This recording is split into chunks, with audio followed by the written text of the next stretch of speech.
Hi, நம்ம இன்னைக்கு என்ன பார்க்க போகிறோம் அப்படின்னா, மீஷோ பேங்க் அக்கௌண்ட் சேஞ்ச் பண்ணுறது எப்படி அப்படிங்கிறத பார்க்க போகிறோம். ஸோ நீங்கள் சேவிங் அக்கௌண்ட்லேருந்து கரண்ட் அக்கௌண்ட்டுக்கு மாற்றிருக்கலாம், இல்லை பேங்க் லாக் ஆயிடுச்சுன்னு சொல்லி வேறு அக்கௌண்ட்டுக்கு மாற்றிருக்கலாம். ஸோ அந்த சமயத்தில் உங்கள் பேங்க் நம்பரை எப்படி இதில் சேஞ்ச் பண்ணுறது அப்படிங்கிறத பார்க்க போகிறோம். ஸோ நம்ம இப்போ மீஷோ செல்லர் பேனலில் இருக்கோம். ஸோ இதில் இந்த சைடில் பார்த்தீங்கன்னா கீழே ஸ்க்ரோல் பண்ணிங்க அப்படின்னா சப்போர்ட்னு ஒரு ஆப்ஷன் இருக்கும், அதை கிளிக் பண்ணிக்கோங்க. ஸோ இதில் கீழே பார்த்தீங்கன்னா பேமெண்ட்னு ஒரு ஆப்ஷன் இருக்கும், அதை கிளிக் பண்ணுங்கள். ஸோ இதில் பார்த்தீங்கன்னா ஐ want to change bank detail அப்படின்னு இருக்கும், அதை கிளிக் பண்ணுங்கள். ஸோ ரைஸ் டிக்கெட் அதை கிளிக் பண்ணுங்கள். ஸோ இதில் வந்து இன்னொரு முக்கியமான விஷயம் என்னென்னா, நீங்கள் கரண்ட் அக்கௌண்ட் தான் இதில் வந்து யூஸ் பண்ண முடியும்.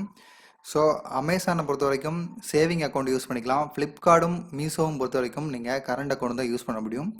ஸோ உங்களுக்கு கரண்ட் அக்கௌண்ட் இல்லை, நான் சேவிங் அக்கௌண்ட் தான் வச்சுருக்கேன் அப்படிங்கிற பட்சத்தில் நீங்கள் ஜிஎஸ்டியில் ஸோ உங்கள் ஜிஎஸ்டி நேமும் பேங்க் அக்கௌண்ட் நேமும் ஒன்று போல் இருக்கணும். அதாவது உங்கள் பேங்க் பாஸ்புக்கில் இருக்க நேமும் ஜிஎஸ்டி நேமும் ஒன்று போல் இருந்துச்சு அப்படின்னா இதில் வந்து அவங்க அப்ரூவ் பண்ணிடுவாங்க.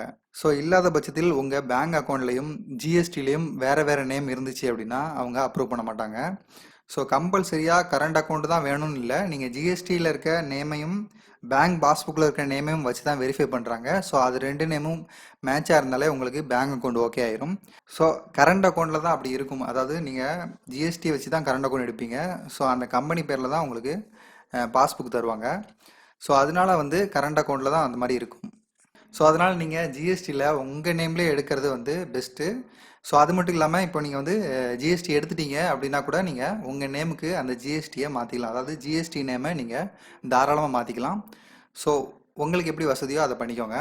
ஆனால் மீஷோவை பொறுத்த வரைக்கும் கரண்ட் அக்கௌண்ட்டு ரொம்ப முக்கியம், கண்டிப்பாக கேட்பாங்க. ஸோ இதில் வந்து நம்ம என்ன பண்ண போகிறோம் அப்படின்னா கேன்சல்டு செக் அப்படின்னு கேட்டிருக்காங்க. அதாவது உங்களுக்கு கரண்ட் அக்கௌண்ட்டோ இல்லை சேவிங் அக்கௌண்ட்டோ வச்சுருந்தீங்க அப்படின்னா ஃபஸ்ட்டு செக்கை நீங்கள் ஃபோட்டோ எடுத்து, அதாவது நீங்கள் செக் புக்கு ஓப்பன் பண்ணோன்னா ஃபஸ்ட்டு செக் இருக்கும். ஸோ அந்த செக்கை வந்து நீங்கள் ஃபோட்டோ எடுத்து இதில் அப்லோட் பண்ணிடுங்க. அதுக்கப்புறம் டெஸ்கிரிப்ஷனில் I want to change my bank detail அப்படிங்கிறத கிளிக் பண்ணி காப்பி பண்ணி அப்படியே பேஸ்ட் பண்ணிடுங்க. ஸோ அப்புறம் கீழே ஸ்க்ரோல் பண்ணிட்டு வாங்க. ஸோ இதில் உங்கள் கான்டாக்ட் நம்பர் எல்லாம் கொடுத்துருப்பாங்க.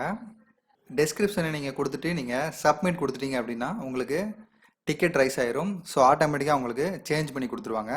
ஸோ இதே மாதிரி தான் உங்கள் பேங்க் அக்கௌண்ட்டை சேஞ்ச் பண்ணணும். தேங்க்ஸ்.